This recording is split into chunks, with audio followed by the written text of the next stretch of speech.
mga ka-idol, today mga ka-idol, nag-ano ako ng talong, naglinis ako sa talungan ko. Kasi sayang to pag masira mga ka-idol, no, hindi na natin maano.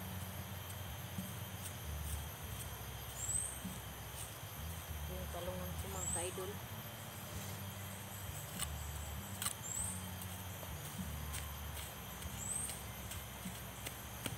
Kailangan natin magsipag, no, kasi nakakatulong din sa atin ng gulay, lalo na pag mahal yung kilo mga ka-idol. Kasi lagi na lang akong nababagsakan ng gulay sa doon sa binibintahan namin, kasi minsan mura yung mahal yung kumpra ko, tapos mura yung nagbenta sa katabi ko na planters, no. Kaya ngayon nagtanim ako ng sarili mga ka-idol. Nagtanim din ako ng sibuyas, no. Magandang araw pala sa inyong lahat dyan, lalo na sa mga solid supporter, sa mga silent viewers ko. Pakisubscribe po ng channel ko mga ka-idol, Apple Adventure. Pasensya na kayo, no, hindi ako nakapag video ngayon lang kasi busy talaga ako mga ka-idol, no. Madami na sa trabaho. Minsan kasi naglalaho ako ng gulay, no, na ano ako ng gulay na bibenta ng binabahay-bahay ko mga ka-idol, no, sa mga karinderya. Yun ang trabaho ko mga ka-idol. Hindi naman pwede na lagi ako dito sa gulayan mga ka-idol kasi wala naman kaming kakainin, no. Hirap kasi yung buhay pag hindi tayo mag-diskarte. Kaya kahit anong diskarte papasukin natin, lalo na pag panghanap buhay, no, para sa pamilya. Hanap buhay tayo para sa pamilya. Alam nyo mga ka-idol, mahirap talaga ang buhay pag kulang tayo sa diskarte, lalo na ngayon na mahalin ang mga bilihin, no. Mahal ang mga bilihin, at saka kailangan kong dumiskarte kasi malapit na yung pasukan, no. Kailangan natin ng pangbili ng mga gamit sa school ng mga bata. Nag-garden ako mga ka-idol kasi para din makatulong sa amin mga ka-idol, no. Mahirap kasi yung ano lang ako ng gulay, magbili. Minsan kasi nababagsakan ako doon mga ka-idol sa paglalaray namin, sa lapagan namin mga ka-idol, kasi yung katabi ko mura yung benta ng gulay nila, no. Sa akin ano lang yung gulay ko, mahal na kasi binili ko yun sa planter, kundi doon sa mga lapagan mga ka-idol. Meron kasing ano dito, bagsakan, doon kami bumibili ng gulay pag nagbibenta kami sa linggo, no. Minsan mahal na yung kuha namin ng gulay, tsaka pag mahal na yung kuha namin ng gulay, mabagsakan talaga kami mga ka-idol. Kasi nga yung planters yung katabi ko, no. Hindi lang talaga ako busy mga ka-idol, no. Ito yung mga gulay ko, madami na akong maitanim, kaso busy ako. Wala kasi ang nag-ano dito ng mga ka-idol, no. Yung isa kasi may trabaho na siyang iba, meron siyang diskarte na sa kanya, hindi naman siya makatulong dito, no. Kaya nagsipag na lang ako dito kasi sayang yung puhunan ko dito sa talong mga ka-idol. Binili ko to yung similya, sayang kung hindi ko to anuhin. Alam nyo mga ka-idol, pag may ano ka talaga tanim, anihin ka, no, pag magsipag ka lang, tsagaan lang natin kahit mahirap talaga to, lalo na pag maghuna ka mga ka-idol. Kung magkampisa ka, kakapagod, no, mag-abuno ka pa, mag-ano ka pa. Kailangan mo pa itong isprihan mga ka-idol. Isprihan siya ng pang blight mga ka-idol, no. Yung iba kasi nito nag-blight na, oh. Isprihan ko to bukas mga ka-idol. Kailangan ko din mag-practice, no. sa pag-spray ng ano, mga sagbot saka panggulay. Kasi hindi ko alam yun. Busy yung isa kasi may negosyo siya. May trabaho siya. Ano eh. May trabaho siya doon. May trabaho siya sa kupras-kupras. Kaya dito na lang ako mga kaidol. Walang mag-isa, no?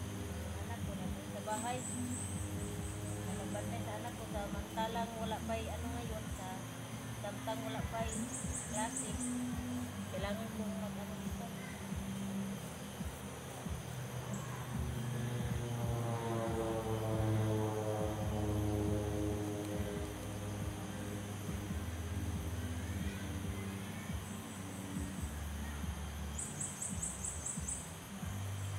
Samtang wala klase mga kaidol, kailangan kong magsipag mo na madami sa kapalit.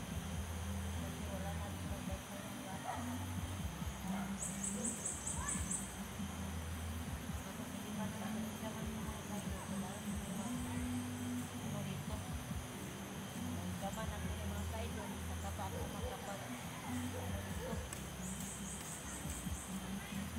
Ngayon, magtiis muna ako mga kaidol. Mamaya mga kaidol, punta ko ng bagsakan, no? Magpunta ako ng gulay mga kaidol para may pambigas kami mamayang hapon.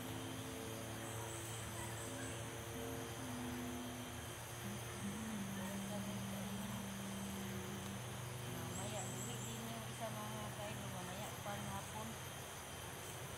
Kaya ako nag-diskantin ng sarili ko mga kaidol.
Meron akong tanim mga kaidol na gulay, no? Tsaka pagkatapos ko itong hinabukan mga kaidol, lalagyan ko siya ng abono, no? Para lumaki. Doon sa side kabila mga kaidol, meron pa ako doong ano, gulay na nalampisan ko kanina mga kaidol. Kaninang umaga. Pinubigan lang ako sa mga kaidol, no? Kahit konti kasi para mabilisan lumaki. Kahit konti lang. Panahon kasi ngayon mga kaidol, pag hindi tayo magsipag, wala talaga. Dilat yung mata natin. Tanim pa nga ako ng sibuyas mga kaidol. O, nagtanim ako ng sibuyas dito.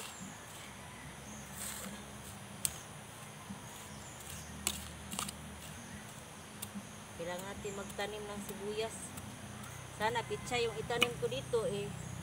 Hindi na kaya mga kaidol, no? Kasi yung sibuyas ko doon nasira ba? Hindi kasi nainitan. Namatay yung iba. Kaya sayangan ako mga kaidol. Nilipat ko na lang dito. Ito yung trabaho ko sa umaga, no? Ano ng gulay. Maglinis sa gulayan. Sa tanghali naman, pag mamaya na, punta na ako doon sa ano, bagsakan, magbili na ako ng gulay para sa ibenta mamayang gabi. Gabi kasi ako magbenta ng gulay. Yung hirap talaga ang buhay mga kaidol. Yung pinaka mahirap na buhay ko ngayon mga kaidol. Hindi kasi ako nakabalik sa labas, no, sa abroad. Kasi naawa ko sa mga bata. Kaya dito na lang ako mag-titiis muna. Kasi may maliit pa akong bata mga kaidol. Maano ako, maiwan ba? Maawa ko iwanan. Pwede na akong lumabas kasi ano na, 1 year, mag 1 year na siya, pero maluoy ko mga kaidol, kaya nagtitiis ako dito, no. Tapos yung mga anak ko, wala ding mag-alaga sa kanila pag aalis ako, no. Hindi ko alam kung kailan ako magbalik, basta makaano ako mga kaidol, babalik talaga ako sa labas, no? Kasi ang hirap-hirap talaga dito sa Pinas, lalo na pag may estudyante ka. 4 yung estudyante ko mga kaidol. Minsan napapagod na nga ako kahit anong diskarte ko para lang mabuhay sila, no. Yung isa din, nagsipag naman din yung isa. Doon siya sa sarili niyang ano yung diskarte niya. Iba-iba kami ng diskarte, no. Iba pa rin yung nasa abroad ako mga kaidol, kasi nabigay ko yung kailangan ng mga bata, no. Hirap yung ganito ba, yung hindi mo sarili mo, hindi mo na nga madagawang anuhin kasi kulang sa budget. Hirap na, hirap ang budget mga kaidol, no. Putol yung sibuyas ko kaninan mga kaidol kasi ano, sigis lang ako mga kaidol, no, kasi wala na tayong suso. Ito na talaga yung ano natin, kailangan na natin bumiskarte para hindi tayo mahirapan masyado. Minsan nakakapagod din, no. Nakakapagod pala maging nanay. Kaya nga sabi ng mama ko dati, pag maging nanay ka, handa ka sa lahat. Ito na yun mga kaidol, no. Dumating na sa punto na ano, madami kang karanasan. Kaya kailangan magtiis. Kasi ano yan eh, ito na talaga to. May mga anak ka na, kailangan mo magsipag. Lalo na may nag-aaral sila.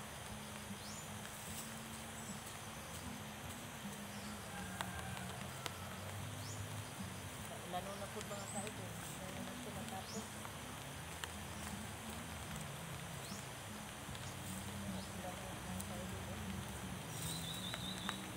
Pinakamahirap mga kaidol pag-umulan.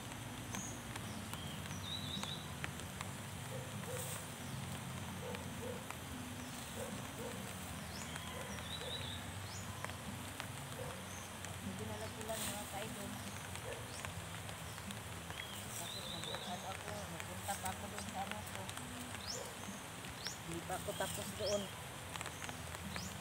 Yung mga sibuyas na tanim ko, hindi ko pa natatanim. Wala na mga kaidol.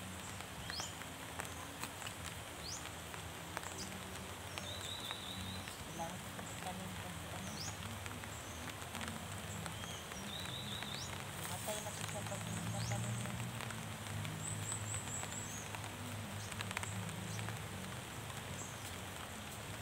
Hindi mo na kumubukan na. Pagbukas na ako mga bukan. Kasi wala na.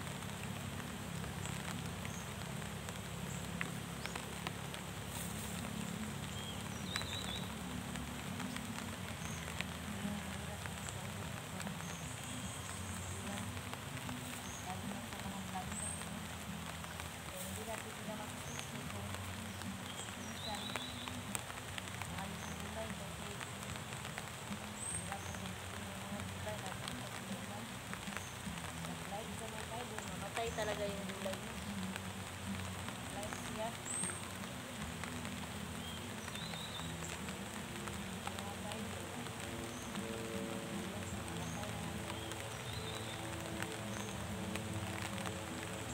Hindi ko na ito matapos mga kaidol, no. Magpakpak mo na sa kamay ko mga kaidol, naulanan ako mga ka-idol, no. Ito pala yung gulay ko sa kabila mga ka-idol, oh. Meron niyang sibuyas, no. Tsaka